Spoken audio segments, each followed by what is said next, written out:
காந்தி வழியை பின்பற்றலாமா, ஈவேரா வழியை பின்பற்றலாமா, ஆனால் கோட்சே வழியை பின்பற்றாதீர்கள். காந்தி வழி, அம்பேத்கர் வழி, பெரியார் வழின்னு நமக்கான பல வழிகள் இருக்கு. மாணவர்களாக நீங்கள் ஒருபோதும் கோட்சே கூட்டத்துடைய வழியில போயிடக்கூடாது. அம்பேத்கர் வழியை பின்பற்றுங்களாமா, கோட்சே வழியை பண்ணாங்க. சரி, காந்தி வழியை பின்பற்றட்டும் அப்படின்னு நீங்கள் அட்வைஸ் பண்ணால் ரைட், ஒத்துக்கிறோம். அம்பேத்கர் வழியை பின்பற்றணும்னு சொன்னீங்கன்னா ஒத்துக்கிறோம். ரெண்டு பேரும் தேசியவாதிகள், தேசத்தை நேசித்தவங்க. அது என்ன பெரியார் வழியைங்கிறீங்களே, அது என்ன மாணவர்களுக்கு போய் பெரியார் வழியை பின்பற்ற சொல்கிறீங்களா? பெரியார் வந்து உன்னை இச்சையை தீர்த்து கொள்ள வேண்டுமானால் தாயுடன் கூட உறவு வைக்கலாம்னாரு. மாணவர்கள் பூரா அந்த வழியில் போக சொல்கிறீங்களா? இதை சாமியை செருப்பால் அடித்தார் பெரியார், மாணவர்களை பூரா அந்த வேலையை பண்ண சொல்கிறீங்களா? அது என்ன பெரியார் வழி? பெரியார் வழி கேவலமான வழியாச்சு. நல்ல வேலை உங்கள் அப்பா வழின்னு சொல்லலை. உங்கள் அப்பாவும் பொண்ணும் வந்து தப்பு பண்ணால் கூட தப்பு இல்லைன்னு சொல்லி புத்தகம் எழுதினாரு. அப்போ இவங்க வழியெல்லாம் பண்ணி இவங்க வழியோட என்னை பொறுத்தவரை கோட்சே வழி பரவாயில்ல. உங்கள் அப்பா வழி பெரியார் வழியோட மாணவர்கள் கோட்சே வழி பரவாயில்ல. கோட்சே வந்துக்கிட்டு அவன் வந்து அவனுக்குன்னு ஒரு இதை வச்சுருந்தாங்க, ஒரு கருத்தை. அந்த கருத்தை சரின்னு சொல்லி ஒரு இது தப்பு பண்ணான், காந்தியை சுட்டான். அதுக்கு தான் தூக்கில் போட்டாங்களே. அதில் தான் அவர் தூக்கு போட்டாங்களே. அவர் ஒரு ஆளை தானே கொலை பண்ணார் கோட்சே.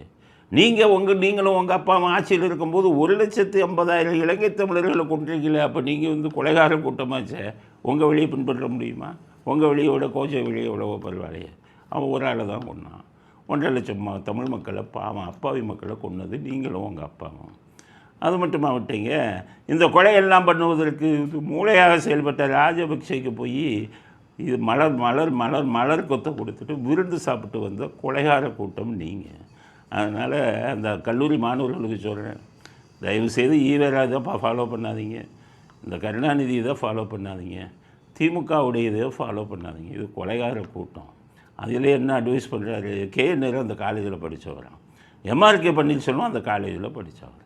அவங்கள மாதிரி நீங்கள் ஆகணுங்கிறாரு. ரெண்டு பேரும் ஊழல். உங்களுடைய முன்னாள் மாணவர்கள் லிஸ்ட்டில் பல IAS IPS அதிகாரிகள், நீதிபதிகள் கூட இருக்காங்க. ஏன் நம்ம தமிழ்நாடு கேபினெட்டில் 2 மினிஸ்டர்ஸ் உங்கள் காலேஜில் படித்து உருவான மாண்புக்குரியவர்கள். ஒருவர் மாண்புமிகு KNR, மற்றொருவர் மாண்புமிகு MRK பன்னீர்செல்வம். உங்கள் சீனியர்ஸ் எங்கள் கேபினெட்டில் சீனியர்ஸ்.